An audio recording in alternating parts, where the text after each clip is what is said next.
Taiwan में चीन की हार हुई है, लेकिन चीन ढीठ की तरह उसे फिर से अपना हिस्सा बताकर वहां के लोगों को भड़काने की कोशिश कर रहा है। चीन ने भारत के पड़ोसी मालदीव को भारत के खिलाफ भड़काया है, जिसकी वजह से मालदीव इन दिनों भारत विरोधी कदम उठा रहा है।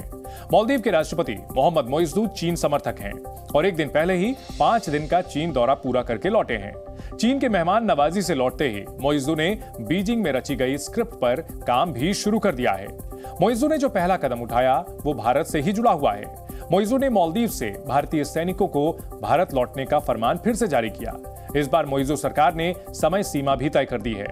आज राजधानी माले में भारत और मालदीव के बीच कोर ग्रुप की बैठक हुई। मालदीव से भारतीय सैनिकों को 15 मार्च तक हटने को कहा गया है। मालदीव में करीब 80 भारतीय सैनिक तैनात हैं। पिछले साल सत्ता मिलते ही मोइज़्ज़ू ने भारत से इन सैनिकों को हटाने के लिए कहा था। अब तो मोइज़्ज़ू ने भारतीय सैनिकों को लेकर टाइम फ्रेम भी दे दिया है। मोइज़्ज़ू की इस बौखलाहट के पीछे एक वजह और भी है। ये वजह यह है कि मालदीव की जनता ने दरअसल उनकी चीन समर्थक और भारत विरोधी नीति को एक तरह से नकार दिया। मालदीव की जनता ने जनमत के जरिए मोइज़्ज़ू को भारत विरोधी रुख को बदलने का अल्टीमेटम दिया है, जिसकी बानगी राजधानी माले में हुए मेयर चुनाव में नजर आई। माले मेयर चुनाव में मोइज़्ज़ू की पार्टी हार गई। पीएनसी कैंडिडेट अजीमा शकूर बुरी तरह से हारी। एमडीपी के एडम अजीम ने चुनाव जीत लिया है। एडम अजीम को चुनाव में 45% वोट मिले, जबकि अजीमा शकूर को सिर्फ 27.8% वोट मिले। मोइज़्ज़ू के इस्तीफे के बाद माले में मेयर सीट खाली हुई थी। तो जाहिर सी बात है कि एडम अजीम की जो ये जीत है, ये मालदीव के दिल में भारत की गवाही देती है। अजीम की party Maldives democratic party Bharat समर्थक मानी जाती है। भले ही मोइज़्ज़ू का भारत विरोधी प्रोपेगेंडा आम चुनाव में काम कर गया, लेकिन 2 महीने बाद ही मालदीव की जनता ने मोइज़्ज़ू की इंडिया आउट नीति को ही आउट कर दिया है। विदेश मामलों के जानकारों की माने तो अगर मोइज़्ज़ू अब भी ना सुधरे तो उनकी सियासी पारी पर भी खतरा मंडरा सकता है। मालदीव के अवाम, जैसे आज की इलेक्शन, कल रिजल्ट जो आई माले के मेयर की इलेक्शन में मोइज़्ज़ू की पार्टी हार गई, तो फिर मोइज़्ज़ू की पार्टी के अंदर भी लोग, इसी के अपने सपोर्टर्स कहेंगे कि अपना रवैया बदलो, नहीं तो हम इलेक्शंस हार रहे हैं। लोकल इलेक्शंस जहां भी होती जाएंगी, उसके चलते भी प्रभाव पड़ेगा मोइज़्ज़ू पे।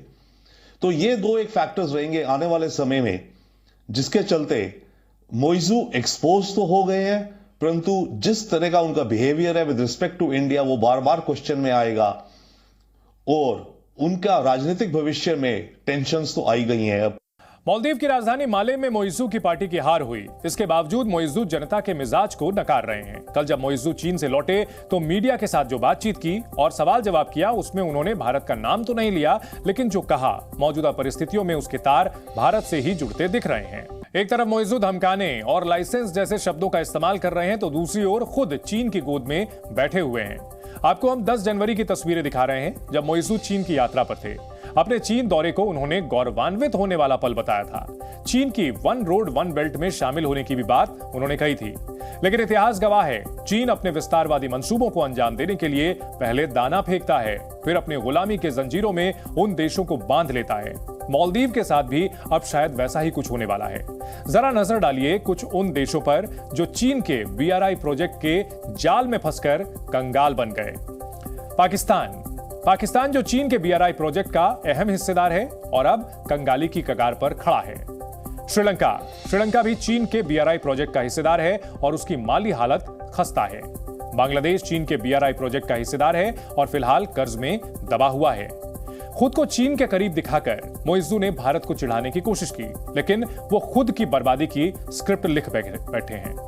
दरअसल मोइज़्ज़ू की सियासत भी भारत विरोध की नींव पर खड़ी है। चुनावी कैंपेन में उन्होंने मालदीव से इंडिया आउट का राग आलापा था। इसी साल पीएम मोदी लक्षद्वीप यात्रा पर थे।